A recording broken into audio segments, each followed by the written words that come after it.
Good day, everyone. Today, we will be talking about the excerpt Rich and Poor from Peter Singer's book Practical Ethics. The Australian moral philosopher critiques both absolute poverty and absolute affluence in this chapter. We will present Singer's ideas as well as some numbers that are more relevant in the Philippine context. By the most cautious estimates, these are the big numbers that involve those who are suffering, and Singer starts with some facts about poverty. Millions of hungry people who suffer from deficiency diseases like goiter or blindness because of lack of vitamin A and infections because of poor resistance also suffer from malnutrition and infections. Children are the worst affected, as we see with the 180 million children under the age of 5 who suffer from serious malnutrition. The food that the poor eat is also further reduced by parasites like ringworms caused by poor sanitation and health education. We all know that people die every day from hunger and from poverty, but their plight is not newsworthy. It is more often that we see natural calamities that flood the news. The steady rate of people dying from hunger is not given as much attention. But the lack of food is not the only hardship of the poor. And to further explain their struggle, we must first define what poverty is. When talking about poverty in industrialized nations, that is relative poverty, meaning that some citizens are poor as compared to their neighbors. We can give an example by comparing the Philippines with Australia. In the Philippines, according to the Philippine Statistics Authority, you need 12,000 pesos for 5 people in 1 month. And if you earn below this, you are considered poor. In Australia, you would need 5,900 pesos for a week for just one person. This is due to the differences in the cost of living. So someone who earns a bit less than 15,000 pesos for 1 week here in the Philippines is actually considered quite well off, although that person may be considered poor in Australia. Robert McNamara, the former president for the World Bank, suggested the term absolute poverty for poverty by any standard, meaning that you are poor by any standard. He says that it is the lack of sufficient income in cash or kind to meet the most basic biological needs for food, clothing, and shelter. Individuals in the poorest nations have an infant mortality rate that is 8 times higher, a life expectancy that is 1/3 lower, an adult literacy rate that is 60% less, and a nutritional level for 1 out of every 2 in the population that is below acceptable standards. According to the World Watch Institute, 1.2 billion people, or 23% of the world population, live in absolute poverty. And to apply this in the Philippine context, during the first trimester of 2021, the country's poverty incidence rate is 23.7%, or 26.14 million Filipinos are considered poor. Singer also mentioned some facts about wealth.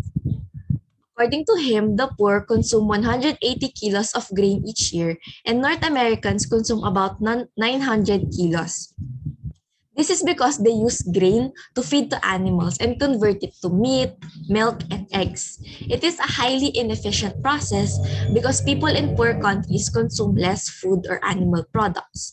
If we stop feeding these grains to the animals, then we'd have more than enough to feed to the poor. However, Singer is not trying to make us all vegans. He's just saying that the world does produce enough food, but the problem is in its distribution or in its highly inefficient process. Poor nations can actually produce more food if they have the techniques and the grains that the richer nations have, but unfortunately, they cannot afford those. So it is evident that there is a wealth difference. Similar to absolute poverty, there is also absolute affluence, meaning that they are rich by any standard. They can buy their necessities, and beyond that, they can also afford to buy luxuries. So the absolutely affluent choose to buy clothes to look good, not to keep warm. They also choose to eat food that tastes good, not to keep them from being hungry. So disclaimer, Singer is not judging these people. He is merely stating the facts. By this standard, majority of the citizens in Western Europe and other countries are all absolutely affluent and they enjoy the wealth. So an average citizen, say in North America, has wealth that is beyond the wildest dreams of 1 billion people living in poverty. So basically, they can transfer some of that wealth to poorer nations and they can still be okay. The reality is very little is being transferred. UN's target that UN has a target of 0.7% of GNP that should be allocated towards helping the poor. However, only a few countries have reached this standard. Britain spends less and US only gives less than half of that percentage, even though they spend so much on alcohol and tobacco every year. So if these are the facts, then we can't deny that by refusing to donate more, say Elon Musk refuses to donate his wealth, that people in rich countries are allowing those in poor countries to suffer from absolute poverty. This does not only apply to governments but also to private individuals because after all, we have the capacity to donate to charitable organizations. If then, by allowing someone to die is not intrinsically different from killing someone, it would seem that we are all murderers. Truly, this verdict is very harsh, and there are 5 significant differences between having an affluent or luxurious lifestyle and killing someone. First is motivation is different. So if you really want to kill someone, your motivation must stem from an unpleasant motive. However, if you really just want to buy a new gaming laptop, your motive is to enhance your gaming experience and to enjoy life more. So basically, it's more of a selfish move and a sign of indifference rather than a desire to kill. Second, it is not easy to kill anyone, but it is hard to obey a rule that tells us to save the lives that we can. By living a luxurious lifestyle, it is not necessary to kill anyone, but it is necessary to allow some people to die. Because with the money that we've spent, we could have saved other people. The third point says that when you shoot someone, there is a greater certainty that that person will die. However, when you donate to help a charitable project, it is not sure if that project will succeed or not. Thereby, you're not sure if you're actually saving a person. Fourth, you do not know who you will save if you donate money, in contrast to shooting a person which has an identifiable victim. So, if you buy a new gaming laptop, you cannot point to a dead body and say that I could have saved that person if I just didn't buy that laptop. Lastly, some might argue that it is not their fault that people are starving, therefore it's not their responsibility. But if you do kill, then you are responsible for that person's death. These are the many ways that one might try to explain a luxurious lifestyle. And Singer also mentions euthanasia, which can be perceived as allowing someone to die. However, they are different because when you allow someone to die, that is not a good thing. But when someone is severely sick and cannot be treated, then that is actually a good thing. The question is, do the 5 differences that we've discussed before justify our conventional ethical attitudes? Can we really justify na kapag namulat ka na sa katotohanan, kasalanan ng pumikit? Then, let's all consider those 5 explanations. First, let's talk about motivation. For example, someone is speeding through all the pedestrian lanes regardless of if anyone is in them or anyone is trying to cross the road. They do not have the intent to kill, but despite their lack of motivation, the fact that they're speeding deserve punishment. So the fact that they are speeding, they already deserve punishment. And that explanation is considered ethically significant to our topic. Second, not killing anyone is a basic standard. It should be the minimum. Whereas acting or helping other people should be considered heroic, and that should be enough to urge us to help.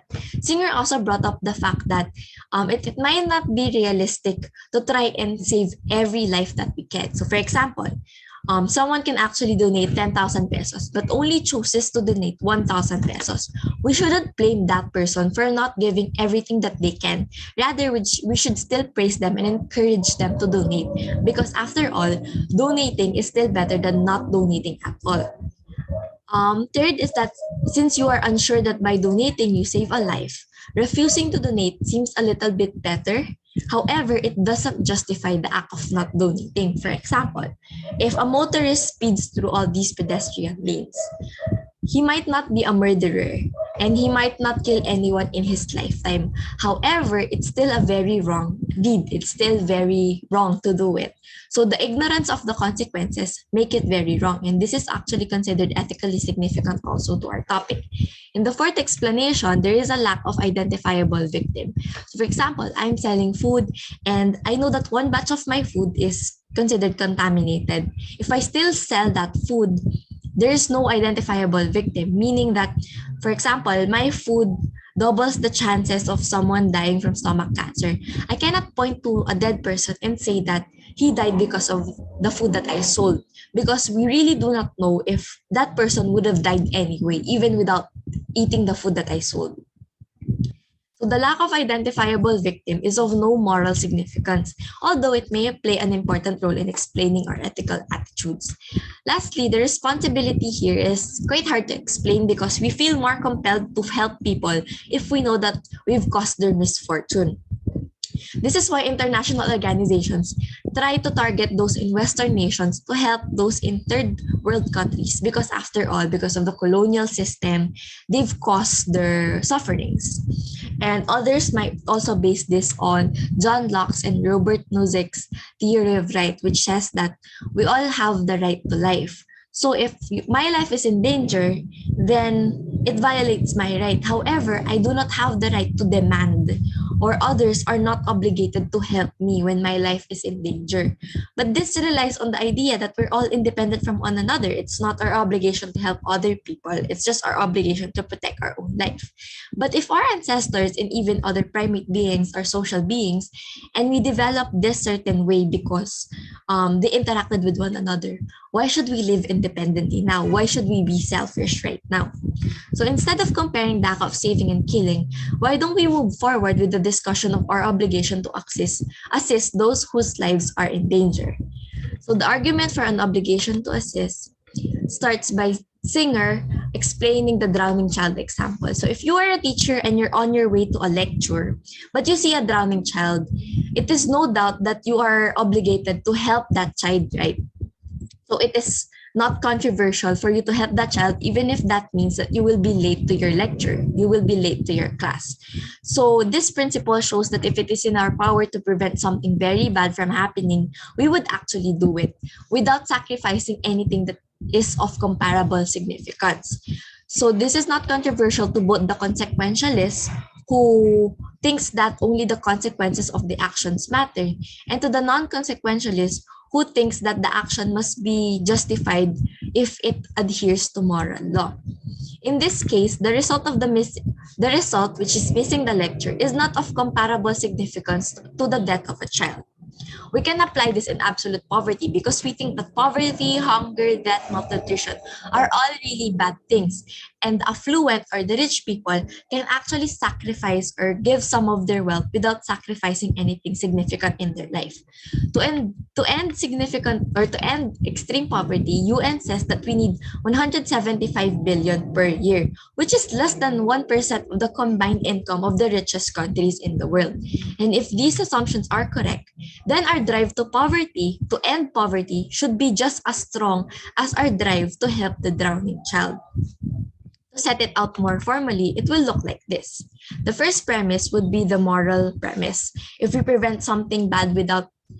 can prevent something bad without sacrificing anything of comparable significance, then we ought to do it. The second premise is less controversial, meaning that absolute poverty is bad. And the third premise is more controversial, saying that there is some absolute poverty that we can prevent without sacrificing anything of comparable moral significance. In the third premise, some might say that whatever you help is just a drop in the ocean because extreme poverty is such a big problem. However, if you donate something and it helps one family or just one person, then it already validates this premise. And the conclusion is that we ought to prevent some absolute poverty. It means that with our wealth, we can actually share it to others without giving up on our necessities. So we can help end the problem of extreme poverty by preventing ourselves from buying stylish clothes, expensive dinners, overseas holidays, etc. And we will now move on to the objections to this argument. Thank you, Mikay. So, stemming from the discussion of obligation to assist, we we're gonna discuss about the 5 objections to the argument. And again, the argument is, kung kaya nating pigilan ng isang masamang bagay or magbigay ng tulong na hindi nagsasakripisyo ang sarili nating pangangailangan or interest, kailangan nating gawin yon. So, next slide, please. Before we continue, we just have to note that Singer is not talking to all of his readers. He is talking to the Western affluent nations from this end to the last part of this chapter. So, for the first objection, he says that before aiding the foreign people, he said that we should help the one near us, such as the friends, family, and our countrymen. And again, kinakausap niya yung mga Western people. So for example, Europeans must help first yung mga kapwa nila Europeans before helping yung mga nagugutom sa Africa. So to argue with this, Singer acknowledged the nature na yes, we are kailangan nating tulungan muna ang mga malapit sa atin. But tulad na nabanggit ni Mikay kanina, the poverty is different. Iba ang mahirap sa Australia, iba ang mahirap sa Pilipinas. So, it is not the same situation. So, knowing that discrepancy between the rich and the poor, Singer said that race, citizen, nationhood must not be used to argue that affluent nations or countries do not help the people in absolute poverty. So, next slide, please. For the second objection, it says that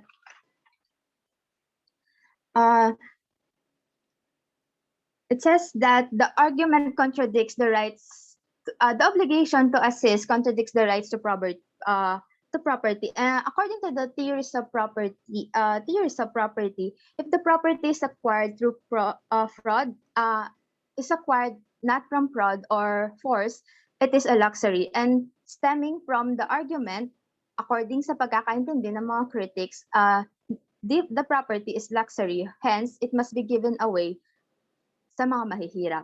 And this view is supported by various views from Christian doctrine, socialists, utilitarians na nagsasabi na ang sobrang property or yung property is belong dapat sa mga mahihirap para magamit nila para mabuhay. So, next slide, please. So one of the critics of the argument na pinapose ni Singer is Robert Nozick, which is sinabi niya na rich should have no obligation to aid the poor. Kaya nire-reject niya ang taxation na ang pagtatax kung saan ginagamit ito para sa mga mahirap. Pero naniniwala siya na ang mga mahihirap have the rights to receive aid. So ang dating nito kay Singer ay this kind of hypocrisy, which is ayaw nilang tumulong pero naniniwala silang merong may kailangan ng tulong. So how does this work para kay Nozick? Para sa kanya, hindi dapat pilitin ang mga mayaman. Hayaan sila mag-volunteer. Kaso ang problema dito, there are very little number of people na willing mag-care at tumulong. So it is not enough. It is not ethical to just respect the rights of the poor. Kailangan may gawin tayo. So, as a counter-argument, one can have a right to property while helping. Again, the argument is asking us to give kung ano ang sobra natin. It is not asking us na ibenta ang bahay natin para maging homeless para lang tumulong. Hinihingi lang sa atin ito ang sobra sa atin. So, next slide, please. There you go. Thank you. So, the third objection is probably the most serious one. So, it is argued that the major cause of extreme poverty is overpopulation, and para sa mga critics, ang tulungan ang mga taong I'm sorry, again. This is probably the most serious objection because it is argued that the major cause of extreme poverty is overpopulation. And So ang pagtulong sa mga bansang nalugmok sa kahirapan ay nagdudulot lang daw ng mas kahirapan in the future dahil once na nakatikim na sila ng ginhawa, lalo lang silang dadami yung population. And they argued this with the concept of medical term or concept na triage, if you guys know that. Madalas itong ginagamit sa mga emergency or sa mga medical in field. Wherein yung mga pasyente is nahahati sa tatlong category. First, yung mga hindi urgent, non-urgent. Ito yung mga nasugatan lang at hindi kailangan ng agarang medical na atensyon. Pangalawa, yung mga urgent. Ito yung mga nasaktan at kayang iligtas. At para iligtas, kailangan ng agarang medical na atensyon. At pangatlo, ito yung mga critical or mga patay na kahit anong gawin, wala tayong magagawa para matulungan sila. So basically, in this concept, yung mga medical professional kailangan nilang gamitin ng effort nila at limited supply para sa mga maililigtas nila. So in this concept, tutulungan nila yung mga nasa second category, which yung mga urgent, kasi silang may pinakailangan. And they use this according sa mga critics na ang tutulungan lang dapat ay yung mga bansang sigurado, ang mga affluent countries na yung tulong is magagamit para maiangat talaga sa kahirapan. And this argument reflects yung lifeboat ethics ni Garrett Hardin, if you are familiar with that. In this analogy, he says na isipin natin na yung mga affluent nations, sila yung nasa boat, and yung mga kailangan ng tulong, sila yung mga nalilunod. At kapag tinulungan nila ang mga nangangailangan ng tulong, ang mga nalulunod para iakyat sa bangka, bibigat ang bangka at malulunod lahat sila. So it's better to not help na lang yung mga kesa sa mamatay lahat or maapektuhan lahat. And while using this example, he cited India and Bangladesh, which is at that time where he said that analogy is mahirap ang bansang ito at papataas na ang population. He proposed na huwag na lang tulungan yung mga bansang ito dahil malala na ang kondisyon nila, and helping them will just waste the resources of the affluent nations. He said na hayaan na lang mabawasan ang population nila from natural resources. Basically, he is saying na hayaan na lang silang mamatay from hunger, diseases, and natural disasters. And once na yung population nila is bearable, dun na sila start tulungan, wherein more chances daw na mas mayangat sila sa kahirapan. So, however, years after niya masabi ito, yung Bangladesh and India still have growing population, pero ang poverty nila is nabawasan na. Here's why. Next slide, please. It is argued that overpopulation is a myth. The world, nabanggit to ni Mikay kanina sa part niya, the world can produce enough food for its people. People are just hungry because of unfair distribution and exploitation of poor nations.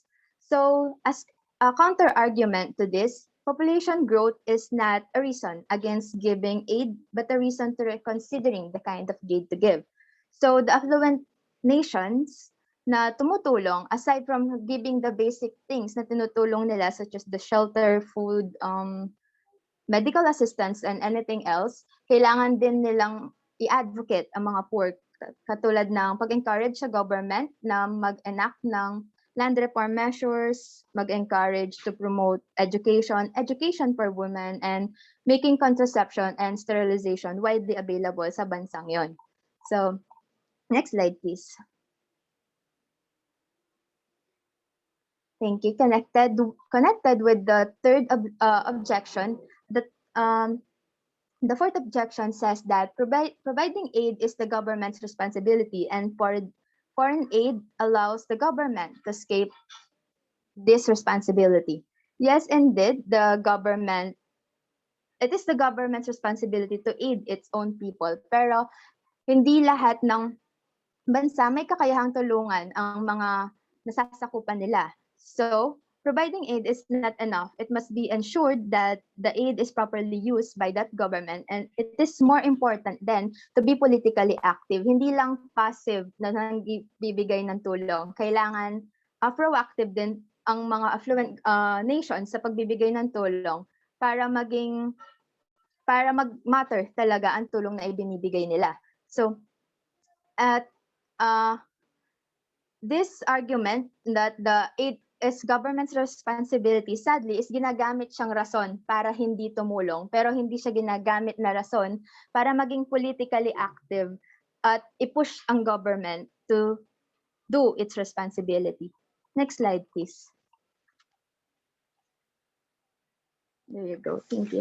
So for the fifth obligation, it says that simply na napaka-demanding niya. Napaka-demanding ng argument na to. And this stems from three versions. First is, sabi, since it is our nature to be more concerned to our self-interest, this high standard is unachievable. If you still remember yung lifeboat ethics kanina, si Hardin, he also says that biologically or by nature, it is our nature na yung altruism natin is hanggang maliit na amount lang. In short, hanggang konti lang yung kaya daw nating itulong naturally. Ganun daw tayo. Pero let's look at this example. If you can see this family, ito yung pamilya ni Kevin Salwen. They sell their house, yung bahay nila.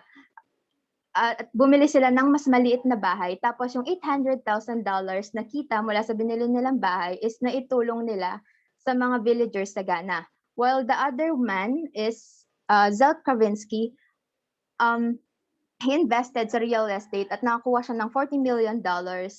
And lahat ng investment na nakuha niya, yung $40 million, it's dinonate niya sa mga mahihirap. And hindi siya tumigil doon. Nung nalaman niya na yung kaya nating mabuhay ng isa lang yung kidney, naghanap siya ng matutulungan, and he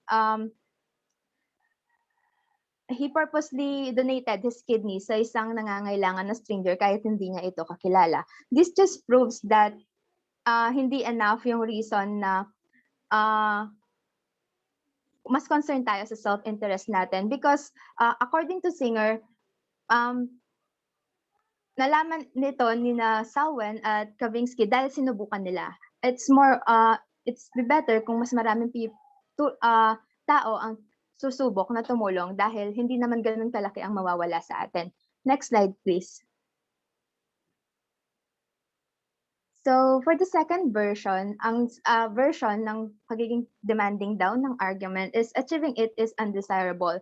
Hindi siya interesting dahil walang nakukuhang pleasure ang tao daw mula rito. Pero psychologically speaking, there are a lot of researchers na nagsasabing na kapag tumulong ka, masasaya ka kaysa sa mga hindi. This is backed by Calvin Salwen na nasabi niya sa isang interview na mas naging masaya ang pamilya niya after doing what they did, which is helping, kahit na mas maliit na yung bahay nila. And for the third version, ang sabi nila, it is counterproductive to ask people that much. So, nag-stem sila sa argument na konti lang ang kaya kong itulong, nakakahiya naman, so wag na lang akong tutulong. And let's remember na yung argument, hindi siya nag-propose ng kahit anong quantitative na kaya nating itulong. However, si Zinger, nag-propose siya ng isang scale para maging possible standard ng mga maitutulong. So according to him, if every people, yung 1% ng income nila is mapupunta sa pagtulong, at lahat ng affluent people ay makikisama dito, and in a year, makakabuot ng $1.5 trillion. Mas malaki pa ito sa sinet ng UN na kailangan itulong ng mga affluent na bansa para sa mga mahihirap. So, we can see here daw, according to Singer, na konti lang yung tumutulong, kaya mukhang madami ang nawawala or naitutulong nila. Kung marami ang tutulong, konti ang mababawasan sa pera or ari-arian nila, pero malaki ang maitutulong nating lahat. So considering all of this from topics that Mikay has said up to the objections na sinabi tungkol sa obligation to assist, what we need to do is to change our public ethics. So, that will be all. Thank you. Next slide, please. So before we end this presentation, we will gonna leave you this last sentence na nasabi ni Singer sa kanyang chapter, sa kanyang book. Giving something significant to those extreme poverty becomes an elementary part of an ethical life. So thank you again for listening and have a nice day.